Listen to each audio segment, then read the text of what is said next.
This is a beautiful backhand drive. We can also see it as an example of a perfectly designed ball striking mechanism. The mechanical principles, which make it work so well, are surprisingly simple.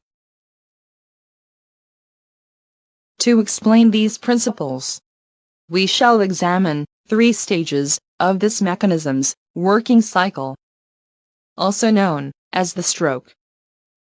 But before we go any farther, one important thing must be made clear.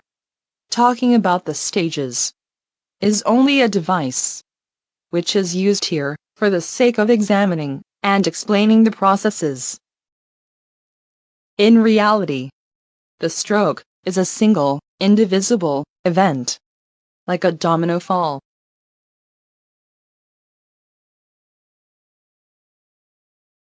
And the so-called stages are fully intertwined and could not be singled out or separated from each other.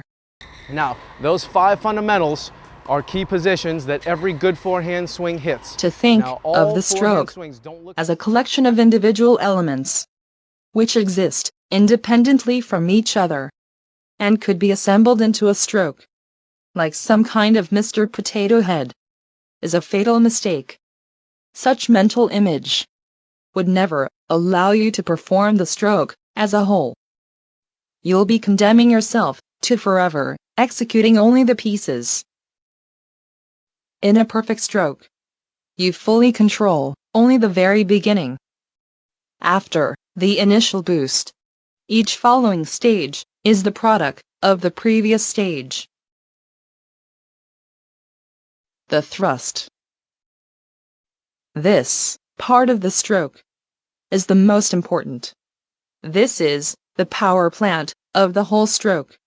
The thrust is a very forceful and explosive push of the ground, which sends the hips and the torso into rotation. The swing.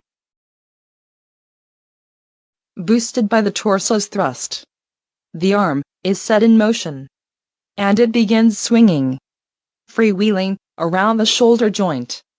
Ideally, the arm's action would be purely the product of that thrust, and the muscles of the arm and the shoulder would not be involved.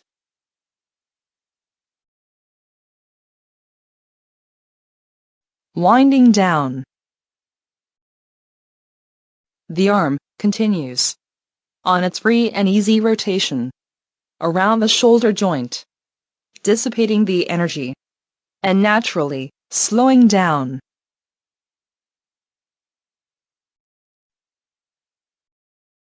The thrust.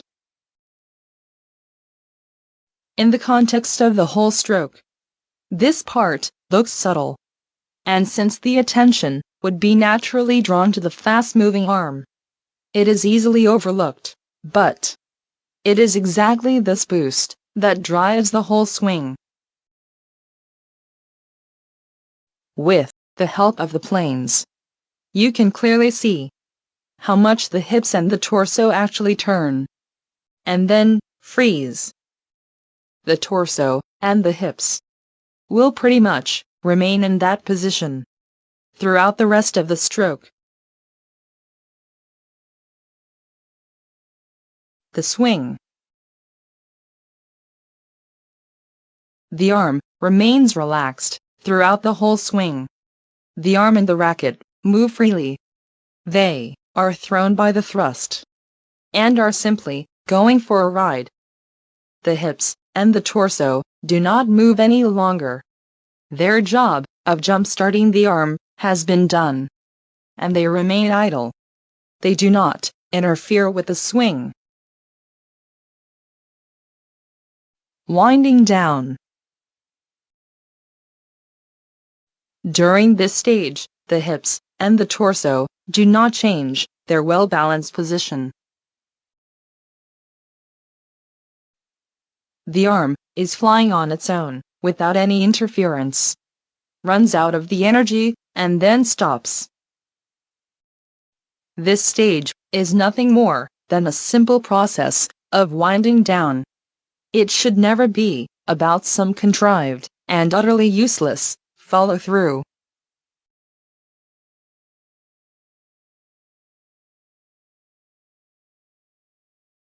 The path of the racket. The final product of all these stages is the racket path.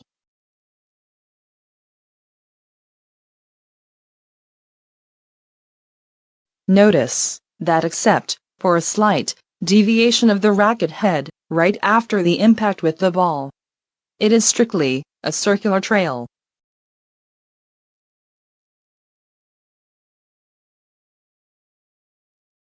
Contrary to popular belief that the swing has to conform to some imaginary straight line, you do not see any hint of it here. This swing path is nothing but a product of a swift and unobstructed arm rotation around the shoulder. Any attempt to steer the arm away from its natural circular rotation and direct it along some imaginary linear path will only result in dramatic loss of the racket velocity and a greatly diminished ball control. To sum it all up, it is the thrust that is responsible for the whole stroke, and in the final analyses, it is his legs and his trunk, not his arm, that Roger strikes the ball with. Generating the thrust which can swing the arm is not as easy as it might seem. That ability has to be developed and practiced. Without a powerful thrust, the strokes like Roger's are simply not possible.